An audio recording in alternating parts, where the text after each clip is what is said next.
आप देख रहे हैं प्राइम टीवी, सच साहस सरोकार।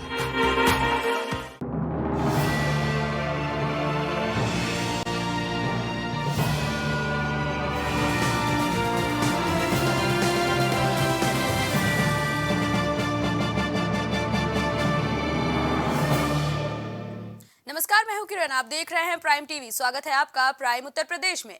लेकिन खबर पहले राहुल गांधी की न्याय यात्रा से जुड़ी हुई। कांग्रेस के पूर्व अध्यक्ष राहुल गांधी की अगुवाई में निकाली जा रही भारत जोड़ो न्याय यात्रा को लेकर बड़ी खबर सामने आई है। जो यात्रा 20 मार्च को पूरी होनी थी, अब वो 10 दिन पहले ही पूरी हो सकती है। आगामी लोकसभा चुनाव को देखते हुए यात्रा में बदलाव किए जाने की बात कही जा रही है। आपको बता दें कि ये यात्रा अभी उड़ीसा पहुंची है। राहुल गांधी यात्रा से कुछ समय का ब्रेक लेकर दिल्ली आ गए हैं।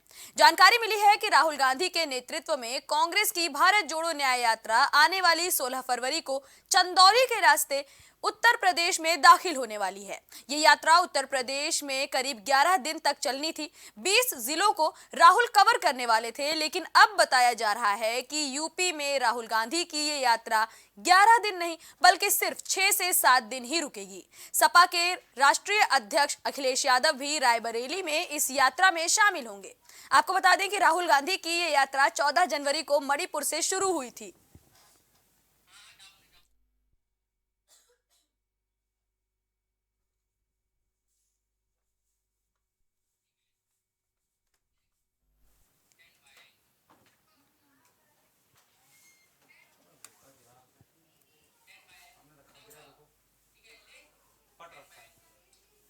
अमरोहा में नगर कोतवाली क्षेत्र के मोहल्ला कटरा गुलाम में योगेश चंद्र और उनकी बेटी सृष्टि की गला रेत कर बेरहमी से हत्या करने का मामला सामने आया है। बताया जा रहा है जैसे ही मामले की जानकारी परिवार को हुई, तुरंत ही शोर मच गया। वहीं आसपास लोगों को जब मामले की जानकारी मिली तो पुलिस को इस पूरे हादसे के बारे में बताया गया। पूरे क्षेत्र में हड़कंप का माहौल देखने को मिला। वहीं सूचना पाकर मौके पर पहुंची भारी पुलिस फोर्स ने मामले की जांच पड़ताल शुरू कर दी है। एसपी कुंवर अनुपम सिंह भी मामले की जानकारी मिलने के बाद मौके पर पहुंचे और गहनता से मामले की जांच शुरू की। बताया जा रहा है कि पुलिस ने दोनों शवों को पोस्टमार्टम के लिए भेज दिया है और मामले में आगे की कार्रवाई शुरू कर दी है।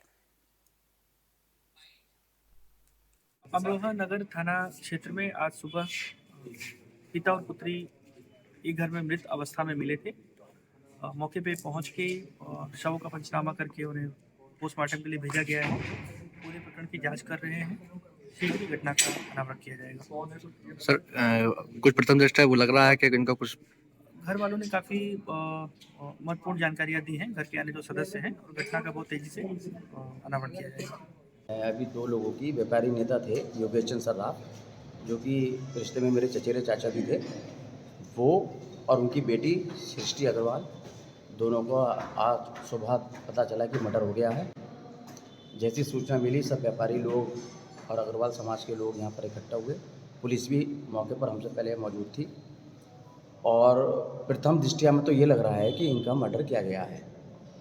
पुलिस ने दोनों शवों को पोस्टमार्टम के लिए भेज दिया है, लेकिन बहुत ही निंदनीय घटना है और हमारा पुलिस प्रशासन से ये मांग है कि जल्दी से जल्दी इस घटना का खुलासा किया जाए। कि जिस वक्त पुलिस को मामले की जानकारी मिली, तुरंत ही पुलिस प्रशासन में भी काफी ज्यादा अफरा तफरी का माहौल बन गया, क्योंकि लगातार पुलिस गश्त करते हुए तमाम दावे करती है कि किसी भी तरह के आरोप होने से पहले पुलिस लगातार तत्परता से काम कर रही है। लेकिन ऐसे में इस तरह के वारदातों के बाद लोग लगातार पुलिस की कार्रवाई पर भी सवाल उठा रहे हैं। सुबह सुबह परिवार को जब बाप बेटी के इस हत्या होने की जानकारी मिली तो बिना देर किए ही मामले की जानकारी पुलिस को दी गई। घर में पड़े हुए खून से लथपथ शव को देखकर परिवार में कोहराम मच गया। वहीं परिवार की ओर से चिल्लाने की आवाज सुनकर पड़ोसी भी मौके पर दौड़े और पड़ोसियों में से ही किसी ने पुलिस को इस मामले की जानकारी दी। खुद मौके पर एसपी भी पहुंचे, मामले की कार्रवाई में जुट गए। वहीं बताया जा रहा है कि फॉरेंसिक सबूत इकट्ठा करते हुए पुलिस लगातार मामले की जांच कर रही है और परिवार की ओर से बयान दर्ज करने के बाद लगातार आरोपियों की खोजबीन जारी है। पुलिस की ओर से आश्वासन दिया गया है कि जल्द ही इस ब्लाइंड मर्डर का खुलासा किया जाएगा। वहीं पुलिस इस एंगल से भी जांच कर रही है कि कहीं इस वारदात को लूटपाट के चलते तो अंजाम नहीं दिया गया। परिवार से जानकारी ली जा रही है कि कहीं घर से कुछ कीमती सामान तो गायब नहीं हुआ। दूसरी ओर इस हत्या से पूरे क्षेत्र में सनसनी फैली हुई है। लोगों में दहशत का माहौल देखने को मिल रहा है। पड़ोसियों का कहना है कि किसी को अंदाजा नहीं था कि उनके घर के आसपास इतनी जघन्य वारदात को अंजाम दिया जा सकता है। अब उन्हें काफी ज्यादा डर है। लोग लगातार पुलिस से सुरक्षा की मांग भी कर रहे हैं।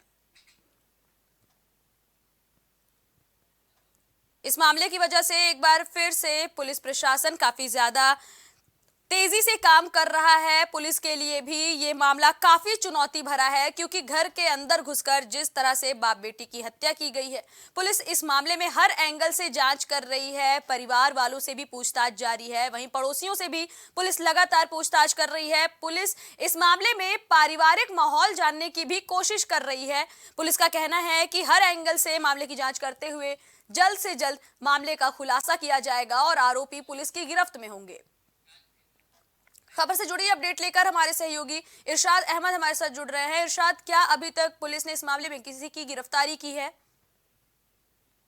मैं आपको बता दूं, अभी पुलिस ने कोई गिरफ्तारी नहीं की है। यहाँ पर अगर बात की जाए तो जो मुरादाबाद डीआईजी मुनिराज जी भी वहाँ पहुंचे हैं, उन्होंने भी घटनास्थल का पूरा जायजा लिया है और पुलिस पूरे कई एंगलों पर जांच कर रही है। बताया तो ये भी जा रहा है कि कहीं ना कहीं पुलिस जो है, किसी की पुलिस की जो शक की सुई है वो परिवार पर टिकी हुई है, लेकिन अभी कुछ भी इस मामले में कहना मुनासिब नहीं होगा, क्योंकि अभी पुलिस के हाथ ऐसा कुछ नहीं आया है जो इस तरीके से उसका कुछ खुलासा किया जाए। लेकिन हालांकि पुलिस दावा जरूर कर रही है कि हम इस मामले का जल्द खुलासा कर देंगे। लेकिन अगर बात की जाए तो घर में जैसे जो पिता और उनकी बेटी की हत्या की गई है, तो यहाँ से जो है पुलिस की कार्यशैली पर जरूर सवाल खड़ा होता है। तो अगर घर के अंदर जिस तरीके से इस हत्या को अंजाम दिया गया है, तो यहाँ पर जो है जो वहाँ पर जो कोतवाल है, तो उनकी कार्यशैली पर जरूर सवाल उठता है, क्योंकि पुलिस का खौफ कहीं ना कहीं बिल्कुल नदारद दिखाई देता है। जी इरशाद, क्या इस मामले में परिवार की ओर से किसी पर शक जाहिर किया गया है? अगर बात की जाए परिवार की तरफ, अगर अभी ऐसा कोई मामला सामने नहीं आया, लेकिन कुछ चीजें ऐसी सामने आ रही हैं कि अब परिवार से कहीं ना कहीं इसके तार जुड़ सकते हैं, लेकिन अभी कहना मुनासिब नहीं होगा, क्योंकि पुलिस ने, अगर बात की जाए, पुलिस ने कोई ऐसी प्रतिक्रिया मीडिया के सामने अभी पेश नहीं की है। लेकिन पुलिस, अगर बात की जाए तो कप्तान और जो डीआईजी मुरादाबाद वो मौके पर है और मौके पर घटनास्थल का जायजा ले रहे हैं और बारीकी से उसकी जांच चल रही है। हर पहलू पे, हर एंगल से उसकी जांच की जा रही है कि आखिर ये मामला ऐसा कैसे हो गया, क्योंकि पिता और पुत्री की जो है हत्या कर दी गई। इरशाद, क्या लूट जैसा या फिर चोरी होने जैसा भी कोई मामला सामने आया है? थाने से सवाल ये भी है कि जिस तरीके से अभी चोरी की बात भी कुछ ऐसा कुछ लगा था कि, लेकिन अभी कोई भी ऐसा स्पष्ट उसमें नहीं है कि जैसे चोरी या लूट हुई है, ऐसा कुछ नहीं है। लेकिन यहाँ पर सवाल जरूर उठता है कि थाने से और जो चौकी है वो भी नजदीक है और उससे मात्र थोड़ी सी दूरी पर ही इस घटना को अंजाम दिया गया और पुलिस सोती रही और पुलिस को इस चीज की बिल्कुल भी भनक नहीं लगी। और पुलिस सुबह को, जब पुलिस को इस चीज का पता लगा, क्षेत्र में जैसी इस चीज का पता लगा, तो क्षेत्र में जरूर सनसनी फैली। लेकिन पुलिस की जरूर जो कार्य व्यवस्था है उस पर जरूर सवाल उठता है, क्योंकि चंद कदमों की दूरी पर डबल मर्डर हो जाता है और जी पुलिस सोती रहती है। जी, इस खबर पर हमारे साथ जुड़ने के लिए आपका धन्यवाद इरशाद।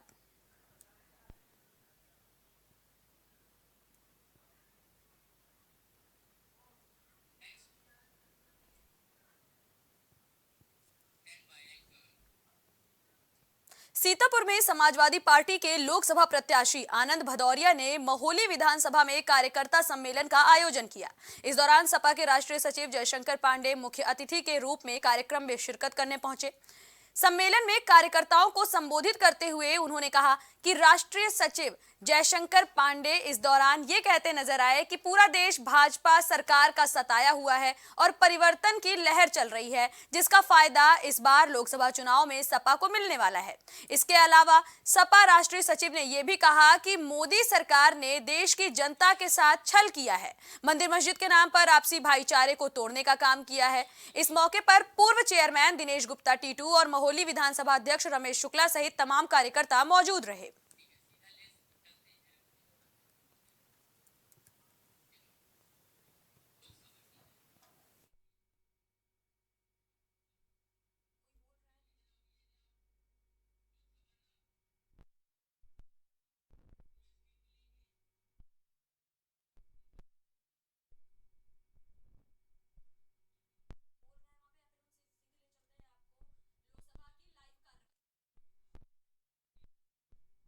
अब सीधा ले चलते हैं आपको लोकसभा की लाइव कार्यवाही की ओर। राम जाकर के स्थापित हो गया, इसलिए सत्य सनातन और शाश्वत इसमें भगवान राम को हम लोग मानते हैं। और इसलिए मैं कुछ बातें जो है भगवान राम के मंदिर बनने से पहले कुछ बातें मैं इसलिए भी बताना चाहता हूँ कि भगवान राम हमारे पूर्वजों के हिसाब से, वाल्मीकि रामायण के हिसाब से, क्योंकि उनके बारे में सबसे ज़्यादा जानने का अगर कोई प्रामाणिक सोर्स है, प्रामाणिक स्रोत है, तो उसको हम वाल्मीकि रामायण कहते हैं। और वाल्मीकि रामायण के हिसाब से और हम जितने पूर्वजों ने हमारी किताबें लिखी हैं, पुस्तकें लिखी हैं, उनके हिसाब भगवान राम 24वें त्रेता में पैदा हुए। और 24वें त्रेता इस बात के लिए भी इस सम्मानित सदन के सामने एक बात रखना चाहता हूँ। 2007 के अंदर जब रामेश्वरम और श्रीलंका के बीच में राम सेतु के निर्माण का प्रोजेक्ट तैयार हुआ, उस समय की जो सरकार थी, उस समय की कांग्रेस सरकार ने, उनके संस्कृति मंत्रालय ने उस न्यायालय में जाकर के एक शपथ पत्र दिया। और शपथ पत्र ये दिया कि भगवान राम नाम का कोई व्यक्ति इस धरती पर पैदा नहीं हुए, राम जो एक काल्पनिक विषय है।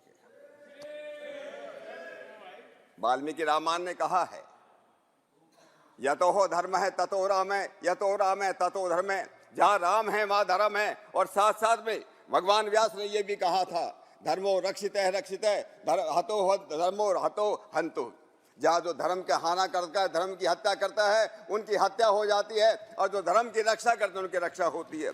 और जिस प्रकार से कांग्रेस ने उस समय जो है राम को नकारा, भगवान राम को नकारा, आज उनकी ये स्थिति है। आज इसलिए जो है इस देश के अंदर जो है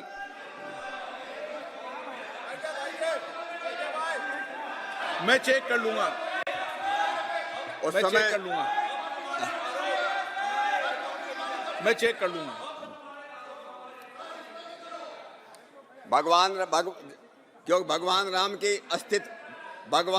के अस्तित्व को नकारना, भगवान राम के अस्तित्व को नकारना, अपनी संस्कृति को नकारना था, अपनी सभ्यता को नकारना था, अपनी विरासत को नकारना था। और इसलिए जो है मैं इस बात को कई बार इसको कहता हूं कि 2008 में उस समय मैंने एक लेख लिखा था।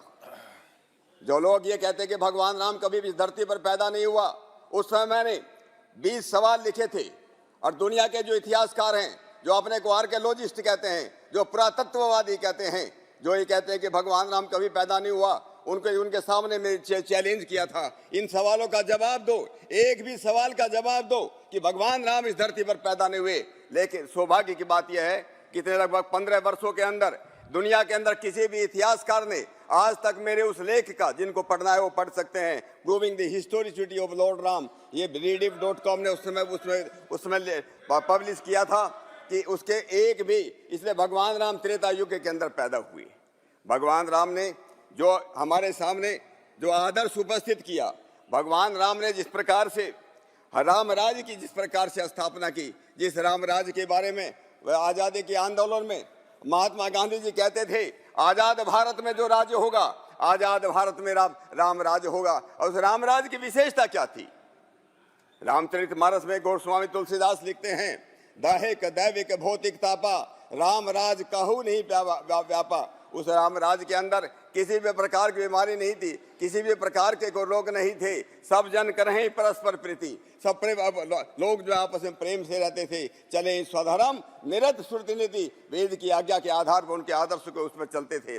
और वही राम राज्य की स्थापना के लिए, और इसलिए हमारे पूर्वजों ने जिस प्रकार से राम मंदिर की बात हुई, और ये सब लोगों को इतिहास का मैं बताना चाहता हूँ, जिस प्रकार से इतिहास के अंदर हुआ कि वहाँ पर अयोध्या के अंदर ये सब लोग मानते हैं कि भगवान राम अयोध्या में पैदा हुए, भगवान राम अयोध्या में पैदा हुए। आप लोग, मैं राम मंदिर की बात कर रहा हूं, आदरणीय अध्यक्ष महोदय, हमारे मित्र हैं अधीर रंजन चौधरी जी, और अपने नाम के हिसाब से कभी कभी अधीर हो जाते हैं, लेकिन राम के नाम पर तो उनको अधीर नहीं होना चाहिए, बहुत धैर्य के साथ होना चाहिए, क्योंकि भगवान राम धैर्य की प्रतिमूर्ति थे, वो धैर्य की साकार मूर्ति थे। जिस राम मंदिर की मैं बात कर रहा हूँ, वो केवल राम मंदिर जो है कंक्रीट और पत्थरों का मंदिर नहीं है, वो इस देश के करोड़ों लोगों की आस्था का मूर्त रूप है। वो हमारी जो है करोड़ों लोगों की ऊर्जा ऊर्जा ऊर्जा का साकार रूप है, ऊर्जा के वो साकार रूप है। तो राम मंदिर के जब मैं कालक्रम की मैं बात करता हूँ कि अयोध्या के अंदर भगवान राम का मंदिर था, वो भगवान राम का मंदिर तोड़ा गया, भगवान राम का मंदिर तोड़ा गया। लोग कहते हैं वहां पर जो है जब बाबर पानीपत की पहली लड़ाई के अंदर 1526 में दिल्ली का सिंहासन, दिल्ली के बादशाह जो है बाबर बन गए, उस समय वहां पर जाकर के अयोध्या की तरफ जो उनके एक वो थे, उनके सेनापति थे मीर बाकी 1528 के अंदर वहां जाकर को उस राम मंदिर को तोड़ा। और राम मंदिर जब तोड़ा, वहां पर एक उनका शेख बयाजिद नाम का एक वहां पर का लोकल, जिसको हम गवर्नर कहते हैं, उसने दिल्ली के बादशाह के खिलाफ वहां पर विद्रोह किया था, इसलिए उसको दबाने के लिए मीर बाकी को वहां पर भेजा गया था।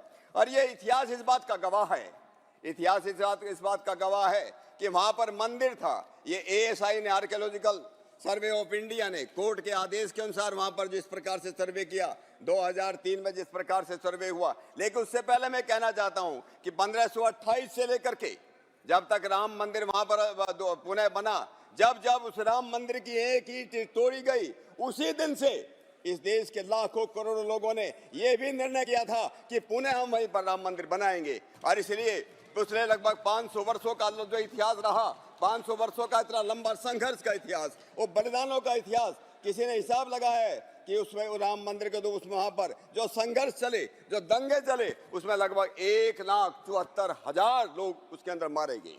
बड़े बड़े दंगे हुए, लेकिन कभी हम लोग रुके नहीं, कभी हम लोग थमे नहीं, कभी ये देश की जनता जो है कभी जो झुकी नहीं। क्योंकि ये राम मंदिर के रूप का तोड़ना केवल राम मंदिर को तोड़ना नहीं था, ये इस देश की चेतना के ऊपर, इस सामूहिक चेतना के ऊपर, इस देश की विरासत के ऊपर आक्रमण था और हल्ला था। और इसलिए जैसे मैंने कहा कि संघर्ष चलता रहा। और 1855 से जब से कागजात हमको मिलते हैं, 1855 में वहां पर जो है एक चबूतरे का निर्माण हुआ, 1934 में फिर वहां पर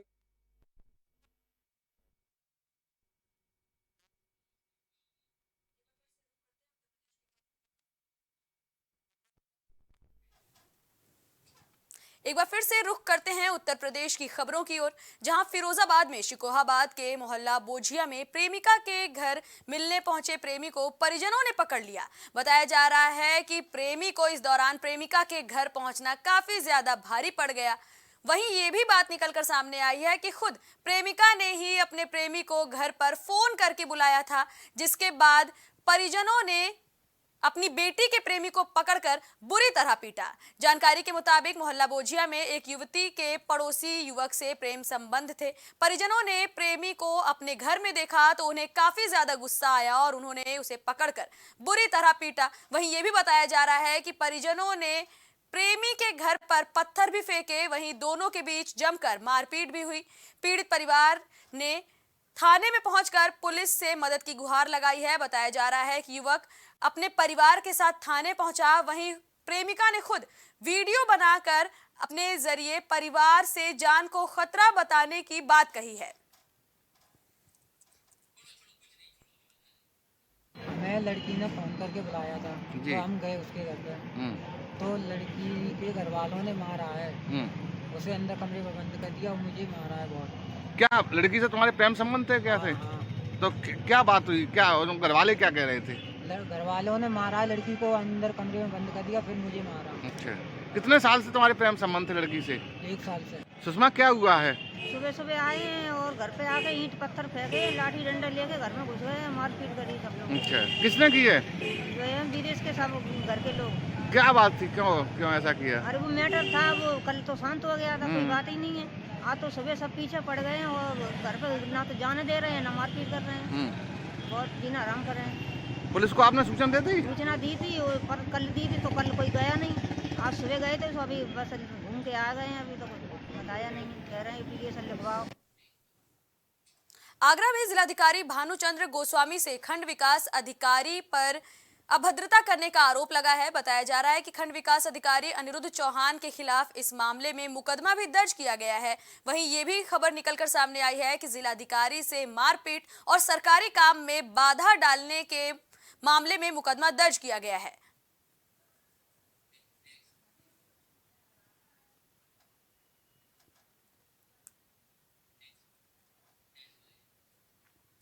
लखनऊ के सरोजनी नगर बिजनौर में मौजूद सीआरपीएफ ग्रुप केंद्र के 31वें स्थापना दिवस समारोह में विधायक डॉक्टर राजेश्वर सिंह पहुंचे। इस दौरान कैंप में रोजगार मेले का आयोजन भी किया गया, जहां विधायक डॉक्टर राजेश्वर सिंह ने कहा कि सीआरपीएफ का इतिहास गौरव गाथाओं से भरा हुआ है। उनकी पारिवारिक पृष्ठभूमि पुलिस विभाग से जुड़ी है, इसलिए सीआरपीएफ जवानों के बीच आकर उन्हें खुशी और अपनेपन का एहसास होता है। बहुत ही गौरवशाली दिन है। सीआरपीएफ हिंदुस्तान नहीं, विश्व की सबसे गौरवशाली फोर्सेस में एक है। हिंदुस्तान के अंदर भी आंतरिक सुरक्षा बहुत ही बखूबी संभाल रही है और देश के बाहर भी as United Nation peace keeping force, चाहे श्रीलंका हो, चाहे हेती हो, चाहे कोसोवो हो, चाहे बोस्निया हो, हर जगह देश का नाम रोशन कर रही है और बहुत अच्छे से अपना कार्य कर रही है। बहुत ही गौरवशाली फोर्स है। आज तक 2000 से ज़्यादा मेडल्स सीआरपीएफ को मिले हैं। उग्रवाद से भी लड़ाई करी है, आतंकवाद से भी लड़ाई करी है, शहादत भी दी है देश के लिए। रामलला को सुरक्षित रखा है, हमारे लोकतंत्र के मंदिर संसद भवन को सुरक्षित रखा है। सबका नमन करता हूं और 31वें इस स्थापना दिवस पे सबको शुभकामनाएं देता हूं। फिलहाल प्राइम उत्तर प्रदेश में इतना ही। देश दुनिया से जुड़ी तमाम खबरों के लिए देखते रहिए प्राइम टीवी।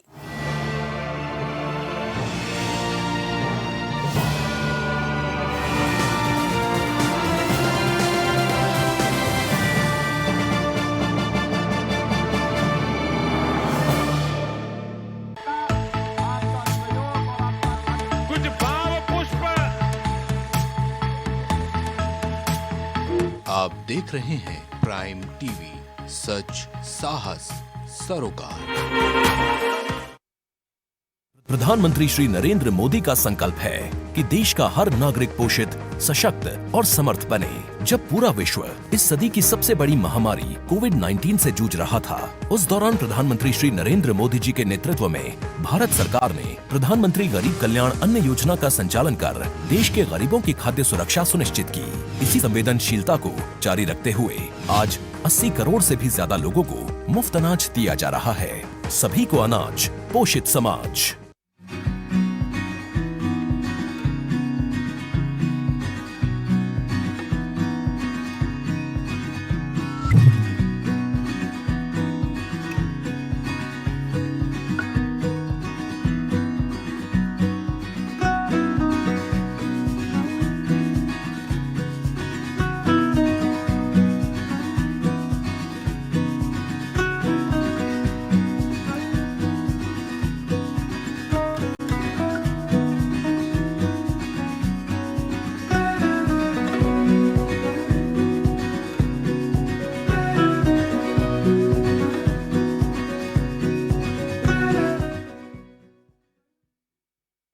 अगर आप करना चाहते हैं अपने बिजनेस को प्रमोट, तो इसके लिए आपको चाहिए होगा एक सपोर्ट।